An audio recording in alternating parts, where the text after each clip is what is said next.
यानहाई काफ़ी ज़्यादा खुश होकर गुनगुना रहा था तो यानजी उसे कहती है कि मैं बुक रीड कर रही हूँ, प्लीज़ इस तरह की आवाज़ें करना बंद करो। तो वो कहता है कि आज मैं और सिचुआन डेट पर गए थे। इतना कहकर वो फिर से अपना गुनगुनाना स्टार्ट कर देता है। यहाँ पर पीटी टीचर डीन के साथ झगड़ा कर रहे थे। डीन उसे कहते हैं कि तुम शिलियांग को बेसबॉल टीम में नहीं रख सकते, उसके पेरेंट्स इसके खिलाफ है। शिलियांग स्टडी करने में काफ़ी ज़्यादा अच्छा है तो उसे बड़े होकर एक रिसर्चर ही बनना चाहिए। पीटी टीचर उसे कहते हैं कि भले ही हम उसके टीचर हो या फिर उसके पेरेंट्स ही क्यों ना हो, पर फिर भी हमें अपने सपने, अपनी जिम्मेदारियां बच्चों पर नहीं थोपनी चाहिए। शिलियांग ने ऑलरेडी ये डिसाइड कर लिया है कि वो बड़ा होकर एक एथलीट बनेगा, ना कि कोई रिसर्चर या फिर साइंटिस्ट। पर ये डीन है कि पीटी टीचर की बात मानते ही नहीं। वो कहते हैं कि जब तक मैं यहाँ पर हूँ तब तक मैं शिलियांग को टीम का हिस्सा नहीं बनने दूंगा। इतना कहकर वो शिलियांग का फॉर्म भी फाड़ देते हैं।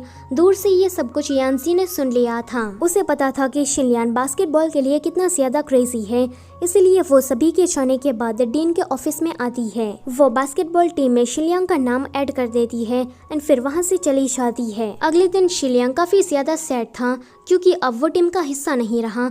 तो यानजी उसे कहती है कि अब रोना धोना बंद करो और जाके प्रैक्टिस करो, क्योंकि मैंने तुम्हारी प्रॉब्लम को सॉल्व कर दिया है।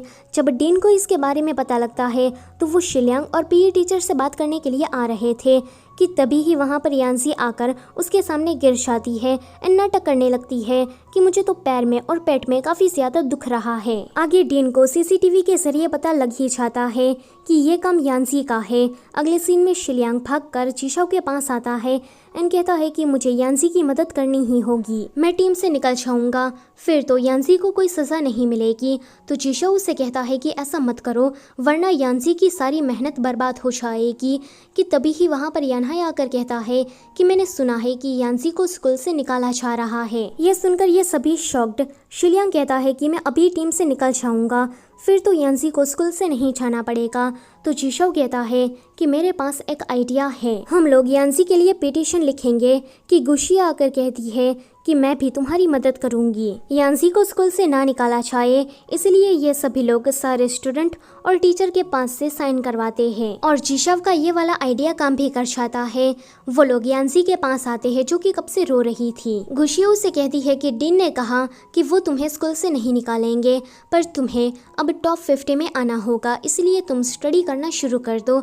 ये सुनकर यानजी बहुत ही ज्यादा खुश हो जाती है, पर फिर कहती है कि क्या कहा, मुझे टॉप 50 में आना होगा, क्या तुम मजाक कर रही हो, इससे अच्छा कि मैं स्कूल से निकल ही जाऊँ। तो जीशाओ कहता है कि चुपचाप हार्डवर्क करना शुरू कर दो क्योंकि ये तुम्हारे पास आखिरी मौका है। आगे यानजी काफी ज्यादा सैड बैठी थी क्योंकि पढ़ना लिखना उसके बस की बात नहीं। शिलियांग उसके पास आकर कहता है कि तुमने एक बार मुझसे कहा था कि नेवर ट्राई नेवर नो, यानी कि अगर तुम ट्राई ही नहीं करोगे तो तुम्हें कभी भी पता नहीं चलेगा, इसलिए तुम मेहनत करना शुरू कर दो, तुम भी स्टडी कर सकती हो, ये बात तुम सबको दिखाओ। और तुमने काफी मेहनत से मुझे टीम में रखा, इसलिए मैं भी तुम्हें नाराज नहीं करूंगा, मैं भी बहुत ही ज्यादा हार्ड वर्क करूंगा एंड अपना बेस्ट दूंगा। ये सुनकर वो स्टडी करना शुरू कर देती है। वैसे जीशाओ से ज्यादा तो शिलियांग की बातें उस पर असर करती है। आगे यानजी ने स्टडी को इतना ज्यादा सीरियस ले लिया था कि उसके हाथ में हमेशा ही बुक रहती है।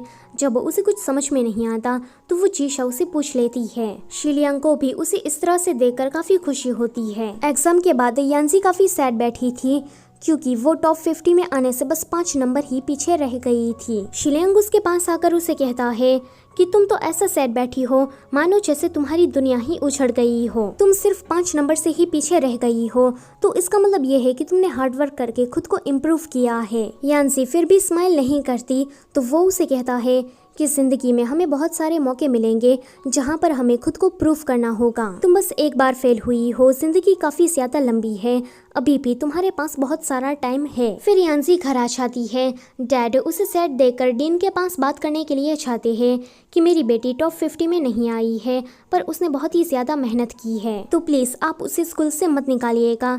ये सुनकर डीन तो जोर जोर से हंसने लगते हैं। वो कहते हैं कि मुझे पता नहीं था कि यानजी इस बात को इतना ज्यादा सीरियसली ले लेगी, पर ये आइडिया मुझे काफी ज्यादा अच्छा लगा।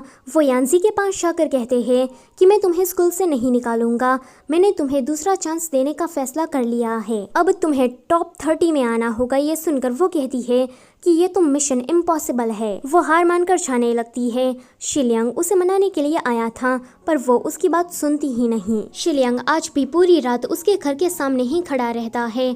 तो जब अगली सुबह वो उठती है तो वो शिलियांग को इस तरह से देखकर फैसला कर लेती है कि वो भी अब मेहनत करेगी। फिर हमें यांजी को हार्डवर्क करते हुए दिखाया जाता है।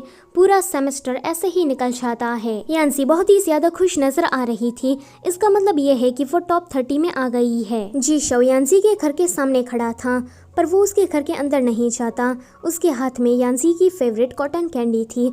वो उसे खाते हुए रोने लगता है क्योंकि वो सोच रहा था कि शिलियांग जिस तरह से यांजी का ख्याल रखता है वो कभी भी ऐसा नहीं कर पाया। यहाँ यांजी अपने पुराने सामान को देख रही थी और तभी ही उसकी नजर एक फटी हुई बुक पर जाती है। यांजी को याद आता है कि बचपन में गुशिया ने उसकी इसी बुक को फाड़ दिया था जिस वजह से वो रो रही थी। तब शिलियांग आकर उसे कंसोल करता है एंड ये उनकी पहली मुलाकात थी। यांजी ये सब कुछ याद करने के बाद एक स्माइल करती है कि तभी ही शिलियांग से जुड़ी हुई सारी मेमोरीज उसे याद आने लगती है और उसे पता लगता है कि शिलियांग हमेशा ही उसकी केयर करता है। दूसरी तरफ सिचुआन शिलियांग के पास आकर कहती है कि सबको पता है कि तुम यांजी को पसंद करते हो तो फिर तुम उसे कन्फेस क्यों नहीं कर देते।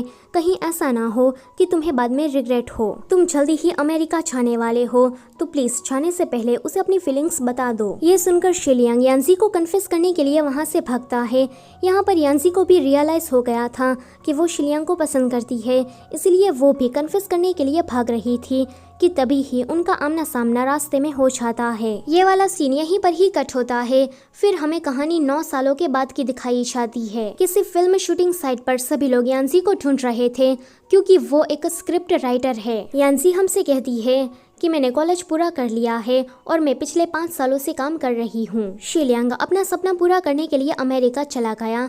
जैसा मैंने सोचा था वैसा हमारा रिलेशन नहीं रहा, हमारा ब्रेकअप हो गया। पर मैं आज भी उसे नहीं भूल पाई हूँ। मैं आज भी उसे काफी याद करती हूँ। क्या वो भी अमेरिका में रहकर मुझे याद करता होगा? कि तभी ही गुशिया उसके पास आकर उसे कहती है कि हमें जल्दी ही काम खत्म करना होगा क्योंकि आज हमारे स्कूल की रीयूनियन पार्टी है। वैसे गुशिया किसी टीवी चैनल की होस्ट है। यांजी कहती है कि अब मैं खुद को इतना ज्यादा नीचे नहीं समझती क्योंकि किसी ने मुझसे कहा था कि मैं ऑर्डिनरी नहीं हूँ बल्कि स्पेशल और ब्यूटीफुल हूँ। और ये कहने वाला शिलियांग ही था। जब वो दोनों स्कूल आती है तो उसके डीन अब प्रिंसिपल बन गए थे। जीशो जो कि पहले से भी अब काफी ज्यादा हैंडसम हो गया था। जीशो उसे पूछता है कि क्या तुम पूछोगी नहीं कि वो आया है कि नहीं?